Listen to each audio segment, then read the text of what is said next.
안녕하십니까. 우리들의 사명인데 부제는 너희는 이 모든 일의 증인이라 입니다. 오늘 이 말씀으로 마지막 피날레를 멋있게 장식하여 주실 수 있도록 기도하는 마음으로 시작하도록 하겠습니다.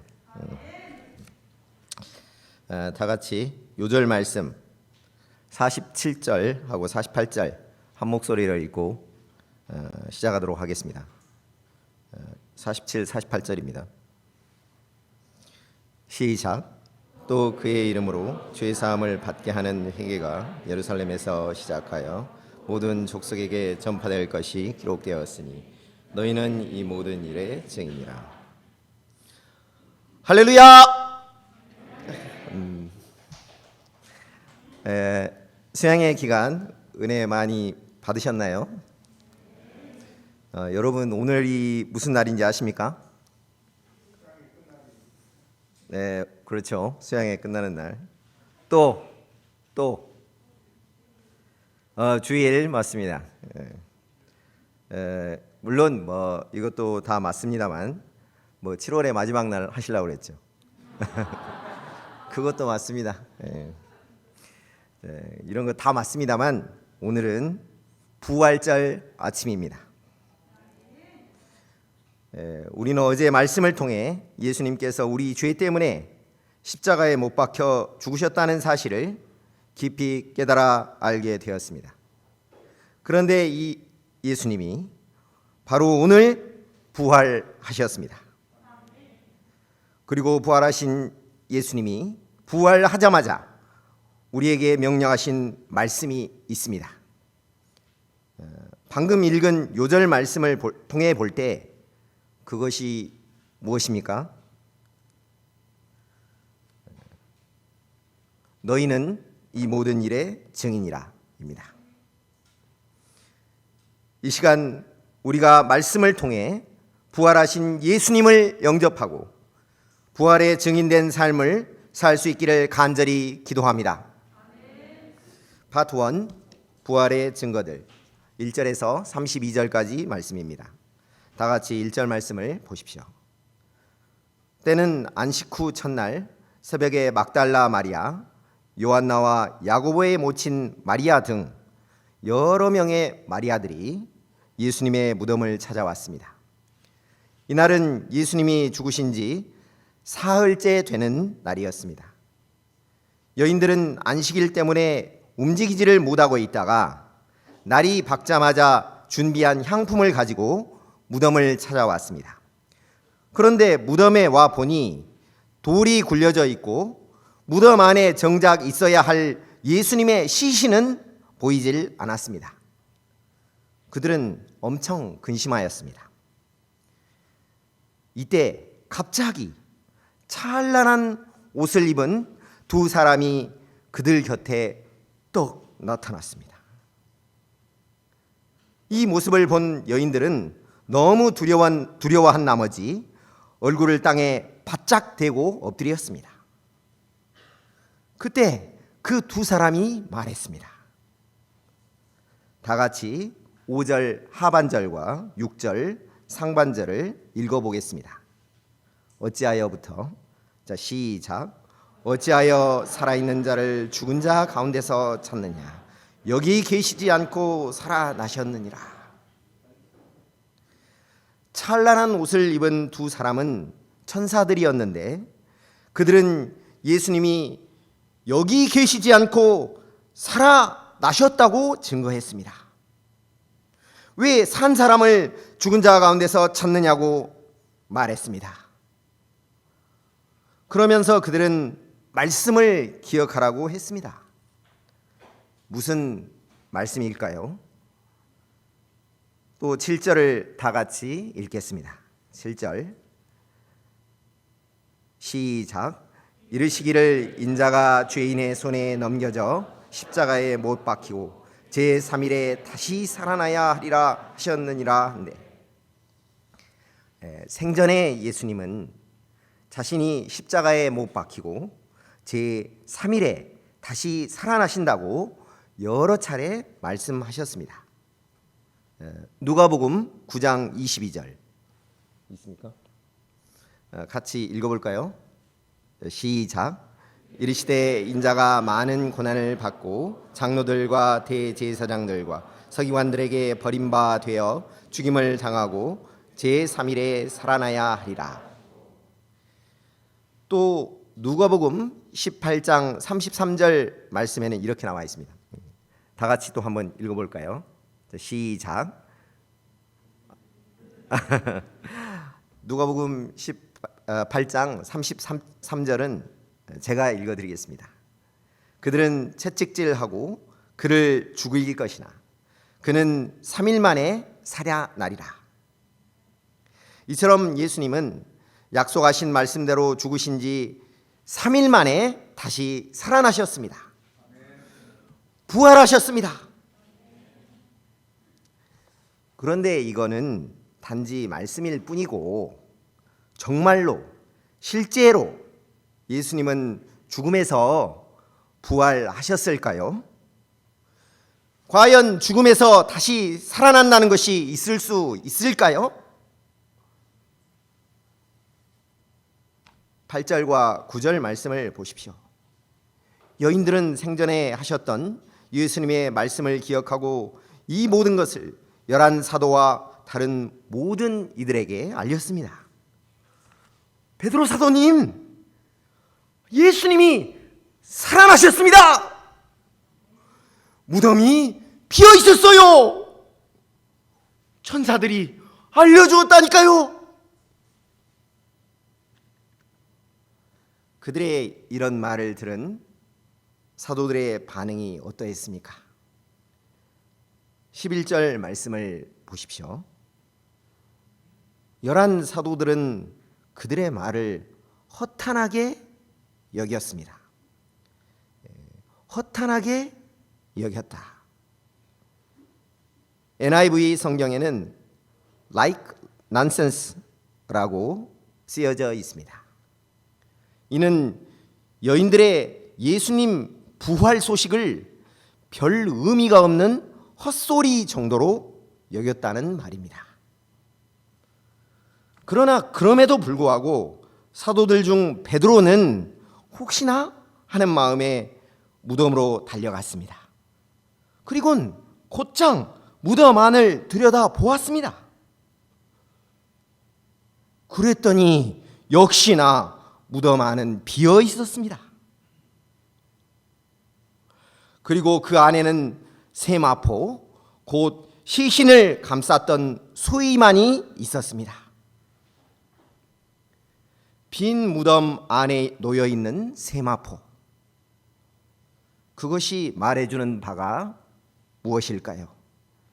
이는 부활의 강력한 증거 중에 하나입니다. 만약 누군가가 시신을 훔치려고 했다면 세마포에 쌓인 시신을 그대로 둘러매고 얼른 도망가는 것이 상식적일 것입니다. 과연 어떤 사람이 시신에 감긴 세마포를 일일이 풀어 헤쳐가지고 시체만 딸랑 둘러매고 나가겠습니까? 있을 수가 없는 일입니다. 빈 무덤, 그리고 그 안에 세마포, 이는 예수님 자신이 생전에 직접 하셨던 죽임을 당한 지 3일 만에 다시 살아나리라 라고 하신 말씀과 더불어 천사들의 증언과 함께 다시 살아나셨다고 하는 강력한 증거 중에 하나입니다. 다 같이 13절과 14절 말씀을 보십시오. 그날에 두 사람의 제자가 예루살렘에서 25리 약 10km 정도 되는 엠마오라고 하는 촌으로 가면서 이 모든 된 일을 서로 이야기했습니다. 여기 이 모든 된 일이란 예수님이 십자가상에서 죽으시고 부활하신 사건을 말합니다. 사실 그들은 이선 제자들, 선발이 아니고 후보 정도 되는 제자들이었습니다. 그들은 예수님이 하나님과 모든 백성 앞에서 말과 일에 능한 선지자임을 믿었습니다. 그리고 이 예수님이 죽은 나사로까지도 살리신 큰 능력으로 이스라엘을 로마의 압제에서 해방시켜 주실 것도 굳게 믿었습니다. 그들은 이런 희망 가운데 자신들을 향한 부모님의 세상적인 기대와 제발 정신 차리라는 간곡한 만류에도 불구하고 예수님만을 쫓았습니다. 그런데 이 예수님께서 종교 지도자들의 모함을 받아 십자가에 못 박혀 무력하게 돌아가시자 그들의 절망감은 이루 말로 표현할 길이 없었습니다.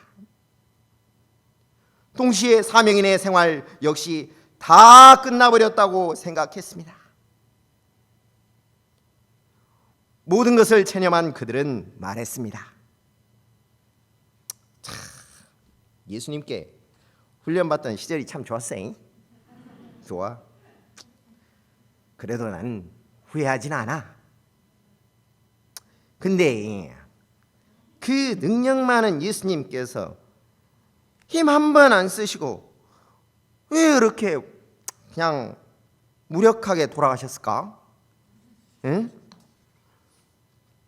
예수님도 죽음 앞에서는 어쩔 수 없었나 봐. 죽음이 원수지, 원수. 막달라 마리아 봐봐. 불쌍해. 예수님이 다시 살아나셨다는 말도 안 되는 소리까지 해대고 말이야. 너무 서글퍼서 귀신이 들려버렸는지 헛소리를 하지 뭐야. 그들의 대화 내용은 한마디로 절망과 낙담 그 자체였습니다. 이렇게 터벅터벅 걸어가며 대화하고 있을 때 그들 곁에 갑자기 한 사람이 뚝 하고 나타났습니다. 그분은 바로 부활하신 예수님이셨습니다. 부활하신 예수님은 어느샌가 그들 가까이 가셔서 그들의 대화에 귀를 기울이시며 그들과 동행하고 계셨습니다. 그러나 그들은 현실에서 일어나는 일에 마음이 짓눌려 버린 통에 영적인 눈이 가려져 그분이 예수님이신 줄 전혀 알아채질 못했습니다. 우리 역시 충분히 그리 될 수 있습니다. 우리도 여기 두 제자들처럼 현실 문제만 매여서 살아갈 때 나와 현재 동행하고 계시는 예수님을 망각한 채 살아갈 수가 있습니다. 내 인생의 진정한 동반자요 친구가 되어주시는 예수님, 또 죽음을 이기시고 부활하사 내 삶 속에서 항상 동행하고 계시는 예수님을 잊어버리고 살아갈 수가 있습니다. 안 그렇습니까? 그러나 이 시간 우리가 기억할 수 있기를 기도합니다. 내가 가장 절망적일 때, 또 내가 시리와 좌절에 빠져 슬픔과 고통과 고뇌와 번민에 휩싸여 있을 때에도 변함없이 나와 동행하고 계시는 분이 바로 부활의 주 예수 그리스도이시다 라는 사실을 뼛속 깊이 새길 수 있기를 기도합니다. 바로 그분이 나와 동행하시며 나의 아픔에 귀 기울이사 그 문제를 해결해 주시고자 하신다는 이 사실을 이 시간 깊이 깨달아 알 수 있기를 기도합니다. 다 같이 17절을 보십시오. 예수님은 그들에게 너희가 길 가면서 주고받는 이야기가 무엇이냐고 물으셨습니다. 그러자 그들은 슬픈 빛을 띠며 머물러 섰습니다. 그리고는 제자들 중 한 사람인 글로바가 다소 이상하다는 듯이 말했습니다. 아따, 당신은 그 예루살렘에 있으면서 그 참 요즘 거기서 된 일, 그 최고 핫 이슈를 왜 혼자만 알지 못하요? 간첩이요? 치매요? 참나. 그러면서 그들은 예수님께서 이스라엘을 속량하실 것에 대한 기대감이 있었는데, 그런 그분이 십자가상에서 허무하게 죽어버리셨다고 했습니다.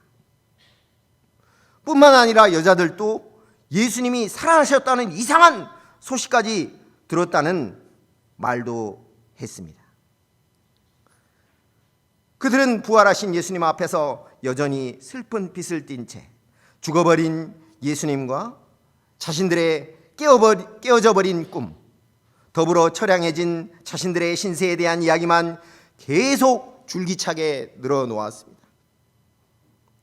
이 부활 신앙이 없을 때, 비록 부활하신 예수님께서 그들 눈앞에 계실지라도 그들은 여전히 슬픈 빛을 띠며 한숨을 내쉰 채 신세 한탄만 할 수밖에 없었습니다. 예수님은 이런 그들을 어떻게 도우셨습니까? 다 같이 25절과 26절 말씀을 읽어보겠습니다.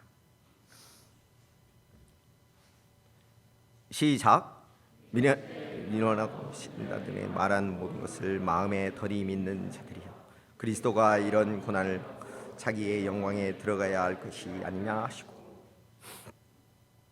예수님은 답답한 두 제자들에게 모세와 및 모든 선지자의 글로 시작하여 성경에 쓴 바 자기에 관한 것을 자세히 설명해 주셨습니다. 그 내용은 그리스도가 반드시 고난을 받으셔야 한다는 것이고, 또한 그 고난을 통해 부활한 후 영광에 들어갈 수 있다는 것이었습니다. 예수님은 성경 말씀에 기초하여 부활 신앙을 심으신 후 그들을 떠나고자 하셨습니다. 하지만 그들은 말씀에 큰 감동을 받고 강권하여 예수님을 더 머물러 있게 했습니다. 이에 예수님은 그들의 청에 흔쾌히 응하셨습니다. 그리고는 그들과 함께 음식 잡수실 때에 떡을 가져 축사하시고 떼어 그들에게 건네주시기까지 하셨습니다. 이때 어떤 일이 일어났습니까? 31절 말씀을 같이 읽겠습니다. 시작. 그들의 눈이 밝아져 그인 줄 알아보더니 예수는 그들에게 보이지 아니하시느니라. 그들의 눈이 밝아져 예수님을 알아보게 되었습니다. 비로소 그들의 영안이 열리게 되었습니다. 예수님께서 아까 함께 길을 걸으며 그들에게 성경 말씀을 자세히 설명해 주셨을 때 그들의 마음이 뜨거웠었다는 말을 하기도 했습니다. 비록 예수님의 모습이 갑자기 사라져버려 약간은 허전했지만 그들의 심령은 부활하신 예수님과의 생생한 경험을 통해 예수님이 사라져버린 이후에도 여전히 뜨거워 좀처럼 사그러지질 않았습니다. 파트 2, 너희는 이 모든 일의 증인이라. 33절에서 53절까지 말씀입니다. 영안이 열려 심령의 뜨거움이 사그러지질 않았던 그들은 그 즉시 일어나 단숨에 10km나 되는 예루살렘을 향해 달려갔습니다. 그리고 11 제자들에게 부활하신 예수님을 큰 소리로 증거했습니다. 요한 사도, 우리가 부활하신 예수님을 만났어. 처음에는 참 예수님 많이 닮았네 라는 생각만 했는데 막상 그분과 길거리에서 성경 공부를 시작하고 점점 시간이 지나면서 글쎄 우리의 영적인 눈이 열려버렸지 뭐야. 그분이 부활하신 예수님인 줄 깨닫게 되어버렸다니까. 예수님 부활했어. 할렐루야. 확실해. 이렇게 침을 죽여가며 증거하고 있을 때 무슨 일이 일어났습니까? 36절을 보십시오. 부활하신 예수님께서 친히 그들에게 오사 너희에게 평강이 있을지어다 라고 말씀하셨습니다. 하지만 그들은 놀라고 무서워했습니다. 그 보이는 것을 유령 정도로 생각했기 때문입니다. 예수님은 이런 그들에게 말씀하셨습니다. 38절과 39절 말씀을 함께 읽어보겠습니다. 시작. 예수께서 이르시되 어찌하여 두려워하며 어찌하여 마음에 의심이 일어나 내 손과 발을 보고 나인 줄 알아. 또 나를 만져보라. 영은 살과 뼈가 없으되 너희 보는 몸과 같이 나는 있느니라. 예수님은 제자들에게 손과 발을 보여주시며 직접 만져보도록 하셨습니다. 유령은 살과 뼈가 없지만 부활하신 우리 주님은 살과 뼈가 있었습니다. 이를 직접 체험한 제자들은 기뻐했습니다. 그러나 그들은 아직도 온전히 믿지를 못하고 놀랍게 여기기만 했습니다. 이런 그들 앞에서 예수님은 구운 생선 한 토막을 달라고 하여 드셨습니다. 예수님은 어찌하든지 사랑하는 제자들에게 당신의 살아나셨음을 나타내시고자 하셨습니다. 살과 뼈가 없는 유령이 아닌 살과 뼈가 있는 몸, 신령한 몸으로 살아나셨음을 강조하고자 하셨습니다. 이렇듯 신비한 부활을 과연 어떻게 이해할 수가 있을까요? 이 세상의 눈, 육적인 눈으로만은 보면 결코 이해할 수가 없습니다. 믿음의 눈, 말씀의 눈으로 보아야 합니다. 그래서 예수님도 제자들에게 말씀을 가르치셨습니다. 44절을 다 같이 읽어보겠습니다. 시작. 또 이르시되 내가 너희와 함께 있을 때 너희에게 말한 바 곧 모세의 율법과 선지자의 글과 시편에 나를 가리켜 기록된 모든 것이 이루어져야 하리라 말이 이것이라 하시고, 구약의 모세 오경과 선지자들의 글과 그리고 시편의 핵심은 바로 예수님에 관한 내용입니다. 무엇보다 그 내용의 핵심이 무엇입니까? 다 같이 46절과 47절 말씀을 읽어보겠습니다. 시작. 또 이르시되 이같이 그리스도가 고난을 받고 제3일에 죽은 자 가운데서 살아날 것과 또 그의 이름으로 죄사함을 받게 하는 회개가 예루살렘에서 시작하여 모든 족속에게 전파될 것이 기록되었으니, 그 내용의 핵심은 그리스도가 고난을 받고 제3일에 죽은 자 가운데서 다시 살아난다는 것입니다. 또한 그의 이름, 곧 예수님의 이름으로 죄사함을 받을 수 있다는 것입니다. 우리가 자신의 죄를 회개하고 예수님의 이름을 믿기만 하면, 그의 죽으심과 부활을 믿기만 하면 어떠한 죄인이라도 사함받고 낙원에 이를 수 있게 된다는 것입니다. 그런데 이런 죄사함을 얻게 하는 회개는 전파되는 것이 중요합니다. 전파가 되어야 죄인들이 회개하고 죄사함을 얻을 수 있게 됩니다. 그렇다면 이 기쁜 소식을 과연 누가 전파해야 할까요? 48절 말씀을 다 같이 읽겠습니다. 시작. 너희는 이 모든 일의 증인이라. 예수님은 제자들이 이 기쁜 소식, 곧 복음을 전하는 증인이 되기를 원하셨습니다. 증인은 자기가 직접 보고 체험한 것을 전하는 사람입니다. 제자들은 부활하신 예수님을 만난 자로서 증인된 삶을 살아야 마땅합니다. 예수님의 죽으심과 부활을 혼자만 알 것이 아니라 다른 사람들에게도 전파해주는 사람이 되어야 마땅합니다.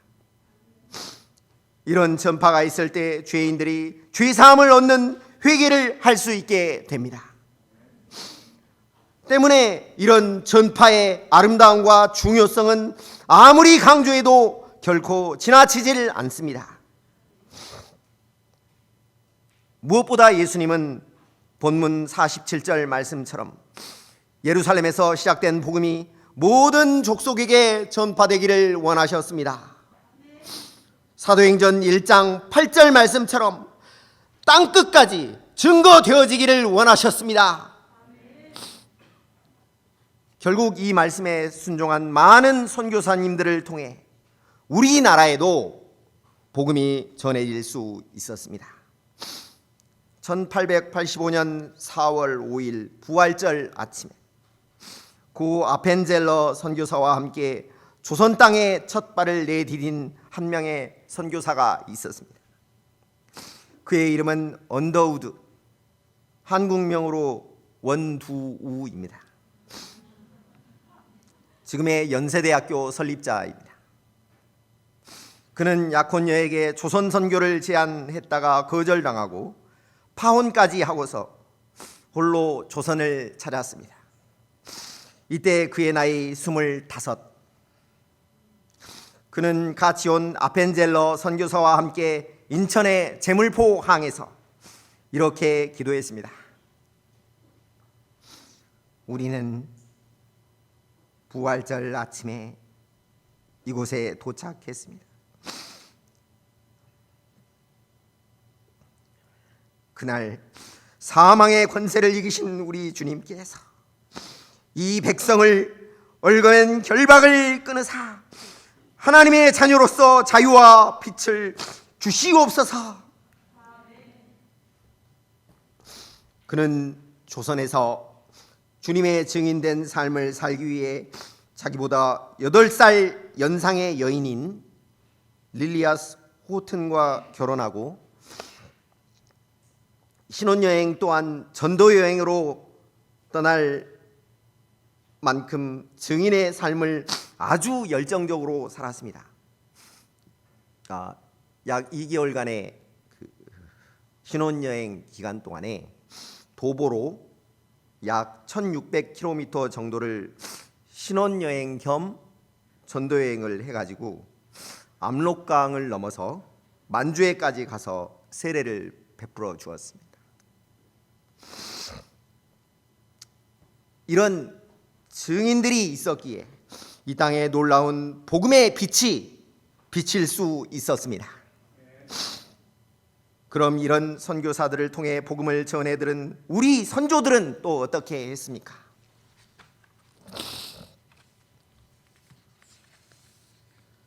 예로부터 남에게 권하기를 좋아하고 공자왈 맹자왈 하는 경전 공부를 좋아하던 그분들은 이 말씀 사경회를 통해 복음을 공부하고 또 전파하였습니다. 실제 이런 전파함이 없었다면 오늘의 우리는 없었을지도 모릅니다. 오늘 말씀을 전하고 있는 저와 여기 앉아있는 많은 목사님들과 또 양님들 전부 다 이와 같은 믿음의 선배들의 복음 전파와 성경 공부를 통해 여기 이 자리에 있게 된 것입니다. 그렇지 않습니까? 만일 그렇다고 동의한다면 이제 우리는 뭐를 해야 할까요? 우리 역시 전파를 해야 합니다. 주님은 너희는 이 모든 일의 증인이라 라고 말씀하셨습니다. 만일 우리가 우리 주님의 십자가와 부활을 가짜가 아니라 진짜로 믿는다고 한다면 우리는 우리 주님의 거룩한 부르심에 응답하는 삶을 살아야 마땅합니다. 예수님은 이 시간 우리 모두를 증인된 삶으로 부르시고 있습니다. 지금 이 시간 이 부르심에 우리 모두가 아멘으로 화답할 수 있기를 소망합니다.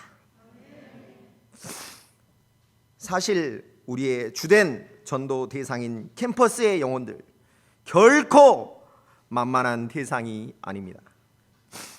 코로나 이후 캠퍼스 내 전도가 더욱 어려워진 상황에서 더욱더 만만한 대상이 아닌 존재들이 되었습니다. 청년 취업은 더욱더 어려워진 데다 MZ세대, 밀레니엄 Z세대이다 보니 세대차가 너무 나서 쫓아가기는 벅차고 기상천외한 죄악은 상상을 초월하는 가운데 복음은 이전보다 훨씬 더 관심이 없어져 버린 이런 시대적 상황 속에서 과연 우리는 어떻게 해야 합니까? 그냥 이 시대의 흐름만을 탓하며 복음 전파를 부끄러워한 채 그냥 내 신앙만 유지하면서 살아야만 합니까? 그러면서 좀 더 달란트가 있다 여겨지는 분들께만 복음 전파의 사명을 떠넘긴 채 살아야만 하는 것입니까? 이는 우리 주님께서 원하시는 방향이 결코 아닐 것입니다. 우리 주님은 우리 모두가 예수 그리스도의 증인들이 되기를 원하십니다. 부족하고 연약하지만 죄에 자꾸 넘어지지만 주의 십자가와 부활을 전파하는 전파자의 삶을 살기를 간절히 원하십니다. 우리는 이런 주님의 마음을 알아야만 합니다. 우리 주님의 마음을 알고 내 삶의 현장에서 더 나아가 우간다와 키르기즈와 같은 전 세계 233개국의 해외 선교지에서 예수님의 십자가와 부활을 전파하는 삶을 살아야 합니다. 아멘. 무엇보다 우리 주님은 약속하셨습니다. 다 같이 49절 말씀을 읽어보겠습니다. 시작. 볼지어다 내가 내 아버지께서 약속하신 것을 너희에게 보내리. 너희는 위로부터 능력으로 입혀질 때까지 이 성에 머물라. 여기 아버지께서 약속하신 것이란 성령님을 가리킵니다. 우리 주님은 우리가 우리의 힘과 능력만으로 증인된 삶, 복음 전파자의 삶을 살 수 없다고 여기셨습니다. 해서 우리에게 약속하신 것 곧 우리 주의 성령의 능력이 덧입혀질 때까지 기다리라고 말씀하셨습니다. 그렇습니다. 우리는 우리 힘과 능력만으로 이 시대의 죄악된 분위기와 결코 싸워 이길 수 없습니다. 이 시대의 반기독교적인 흐름과도 결코 맞설 수도 없습니다. 이 모든 것들을 극복하고 복음을 전파하기도 아주 벅찹니다. 오직 성령께서 우리와 함께 하실 때만이 비로소 우리는 복음의 증인된 삶을 살 수 있습니다. 이 시간 우리 모두가 이 성령의 능력을 덧입어서 이 시대의 증인된 삶을 온전히 살아내는 자들이 될 수 있기를 기도합니다.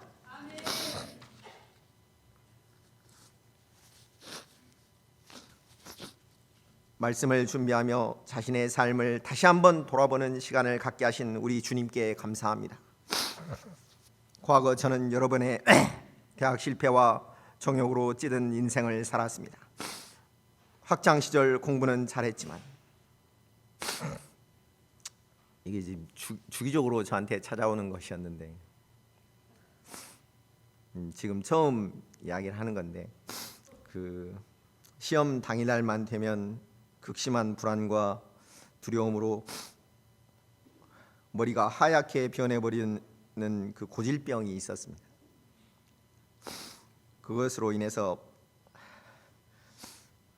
시험 전에는 참 자신 있다 했는데 들어가면은 일단 앉으면 뭔가 안개 낀 것 같이 머리가 뿌옇게 되는 브레인 포그 현상이 일어나서 결국 거푸 낙방에 고배를 마시게 됐습니다. 이 때문에 나는 해도 안 된다는 생각과 깊은 패배주의와 그로 인한 우울감에 사로잡히게 되었습니다. 이를 달래고자 밤거리를 헤매고 나이트클럽과 비디오 방에서 정욕과 쾌락을 즐기는 삶을 살았습니다. 그러던 중 하나님은 이런 저를 불쌍히 여기사 교회를 다니시는 어머니의 권유로 100일간 새벽을 깨워 기도하며 마지막 대학 입시에 도전하라는 방향을 주었습니다. 이렇게 도전한 대학 입시에서 하나님은 정말 기적적으로 정확히 100일 후에 조선의대에 합격하는 은혜를 허락해 주셨습니다. 어렸을 적 친구들과 가끔 야구를 하던 곳, 그때는 조선대학교 외관이 형편이 없었습니다. 이게 학교인지 도대체. 그래서 아무튼 조대 자체는 제 머릿속에 없었고 소프트웨어, 하드웨어 둘 다 마음에 안 들었기 때문에 제가 이 조대를 들어오면 내 손에 장을 지진다고 굳게 결심하고 공부를 했었는데 결국 조대생이 됐네요. 이후 하나님께서는 신입생 신체 검사를 통해 이곳 UBF 1:1 말씀 공부로 초청해 주셨습니다. 그동안 교회를 형식적으로 다녀서 성경을 잘 알지 못했던 저는 말씀 공부를 통해 예수님의 십자가 죄사함과 부활의 의미를 점차 깨닫게 되었습니다. 그러던 중 1992년 전주 수양산 여름 수양회를 통해 나의 죄를 위해 십자가상에서 죽어가시며 아버지 현일이의 죄를 사하여 주옵소서, 자기가 하는 것을 알지 못함이니이다 라고 절규하시는 예수님을 깊이 만나게 되었습니다. 그리고 아주 자연스럽게 예수님을 나의 주요 그리스도로 고백하게 되었습니다. 더불어 예수님의 부활 역시 확실한 육적인 부활임을 사실로 영접하게 되었습니다. 이후 저는 본격적으로 우리 주님의 십자가와 부활을 증거하는 증인의 삶을 살게 되었습니다. 한여름 뙤약볕도 마다 않고 조대 108계단을 오르내리며 동료들과 선후배들과 어느 누구에게나 거리낌 없이 예수님의 십자가와 부활을 증거하는 증인의 삶을 살았습니다. 한 영혼을 수양에 데려가고자 나를 새가며 설득하기도 했습니다. 하지만 해도 눈에 보이는 양은 없고 압사 당할 것 같은 많은 양의 전공 앞에서 저의 열정은 점차 사그라져만 갔습니다. 전문의가 되고 돈도 제법 많이 벌면서 학창시절 품었던 주님의 증인된 삶에 대한 열정은 어느새 온데간데 없이 사라져 버렸습니다. 증인된 삶을 살면서 받게 되는 양들로부터의 심한 모욕과 거절감을 굳이 맛보면서까지 어렵게 살고 싶지 않았습니다. 그보다는 차라리 돈을 많이 벌어 노후 준비를 착실하게 하고 아이들의 성공한 모습을 통해 만인의 존경과 찬사를 받으면서 살고 싶은 마음이 더 컸습니다. 해서 선교병원이라는 그럴싸한 명목하에 병원을 개원하게 되었습니다. 하지만 얍삽한 제 마음을 아신 하나님께서 개원한 지 채 1년도 안 된 시점에서 많은 빚과 함께 병원 문을 닫게 하셨습니다. 그땐 정말 자살을 생각할 정도로까지 힘들었습니다. 거기 문 닫고 지금 제가 장성병원에 근무하고 있는데요. 그 장성병원의 상징이 황룡강이거든요. 용이 그리고 올라갔다 그래가지고 황룡강이라고 해요. 그래서 색깔도 장성은 노란색이 많아요. 그걸 상징하기 때문에. 근데 거기 이제 옮기고 나서 황룡강을 제가 이제 점심시간에 밥 먹겠어요. 지금 제가 밥이 이제 왜 안 들어가지? 이제 황룡강 쪽으로 갔는데 거기 딱 죽기 좋은 자리가 있더라고요. 거기를 한 10대번을 왔다 갔다 했습니다. 점심 때마다. 그래서 딱 죽기 좋아요. 딱 들어가면 됩니다. 그냥.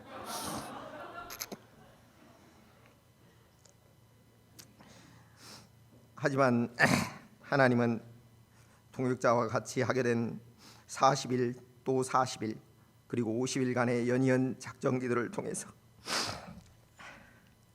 그동안 제 마음속에서 희미해져 버린 하나님 나라에 대한 소망과 주님의 증인된 삶에 대한 열정을 다시금 회복할 수 있도록 도와주셨습니다. 더불어 많은 빚도 여러 가지 방법, 특별히 아파트 재개발 이럴 줄 몰랐습니다. 아파트 재개발이라는 호재를 통해 변제하고 새로운 집으로 이사까지. 이럴 수가.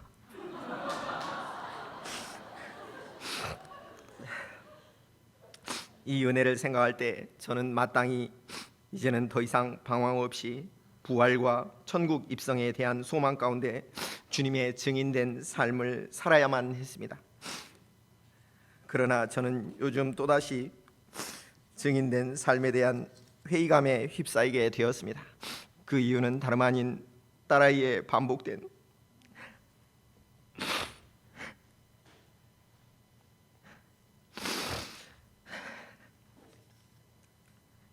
입시 실패 때문이었습니다.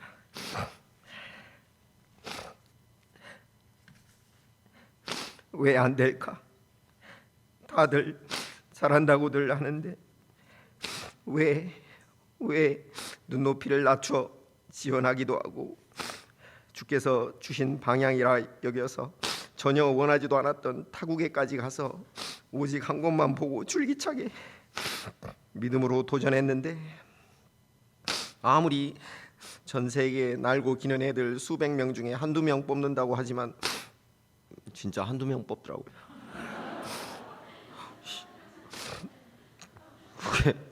그게 입시입니까?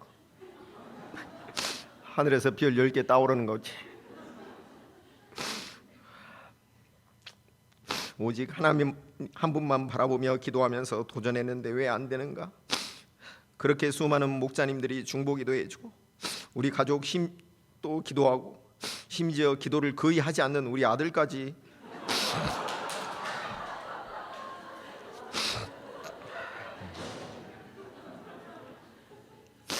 기도로 동참했는데 왜 매번 아깝게 떨어졌다, 아쉽다, 1차는 됐는데 아깝다 소식만 반복해서 들어야 하는지 생각할 때 우라통이 터져서 증인의 삶이고 천국 소망이고 다 때려치우고 싶은 마음이 밀물처럼 밀려 들어왔습니다. 그런 와중에 하나님께서는 오늘 말씀을 증거하도록 방향을 주셨습니다. 처음 권유를 받았을 때 솔직히 전하고 싶은 마음이 전혀 없었습니다. 하지만 주의 종의 방향에 순종하고자 하는 심정으로 예수로 대답했습니다. 말씀을 준비하는 중 하나님은 신앙생활한 지 30년이 지난 지금까지도 제 가치관이 하나님 중심이 아니라 이 세상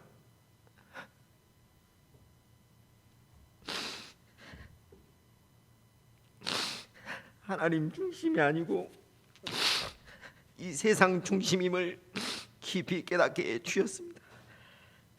말로는 오직 주님의 증인된 삶을 위해 살아가겠습니다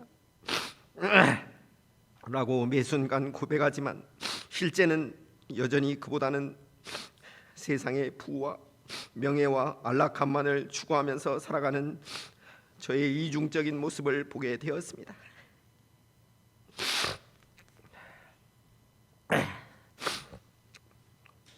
이 시간 제가 이 세상적인 가치관을 깊이 회개합니다. 무엇보다 예나 지금이나 변함없이 나의 영적인 신분은 이 모든 일의 증인이라는 사실을 깊이 깨달을 수 있기를 기도합니다. 이 사실을 깊이 깨닫고 주님의 증인으로서의 삶을 주께서 다시 오시는 그날까지 충성스럽게 살아가는 자가 될 수 있기를 이 시간 간절히 기도합니다. 결론적으로 예수님은 이 시간 이 모든 일의 증인으로 우리 모두를 부르십니다. 우리 모두가 죄 사함을 받게 하는 회개와 더불어 예수님께서 우리 죄를 위해 십자가에서 죽으시고 죄와 사망 권세를 파사 성경대로 3일 만에 부활하셨다는 이 사실을 이 세상 만방에 증거하기를 원하십니다.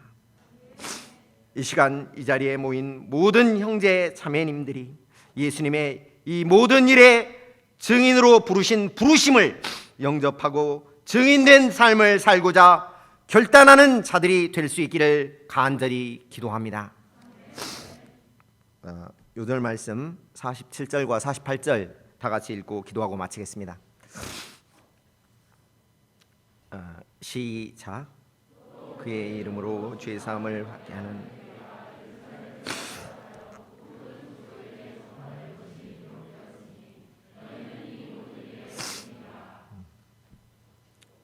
하나님 아버지, 말씀을 통하여 은혜와 방향을 주셔서 감사합니다. 우리 죄를 위해 십자가에서 죽으신 예수님은 죽은 지 3일 만에 부활하셨습니다. 이 사실을 심령 깊이 영접하는 우리 모두가 되게 하여 주시옵소서. 이를 통해 각자의 위치와 또 처한 상황 속에서 주의 십자가와 부활을 전파하는 성령 충만한 복음의 전파자들이요 부활의 증인들이 되게 하여 주시기를 이 시간 간절히 기도하고도 소원합니다. 말씀을 주셔서 감사하며 예수님 이름으로 기도합니다.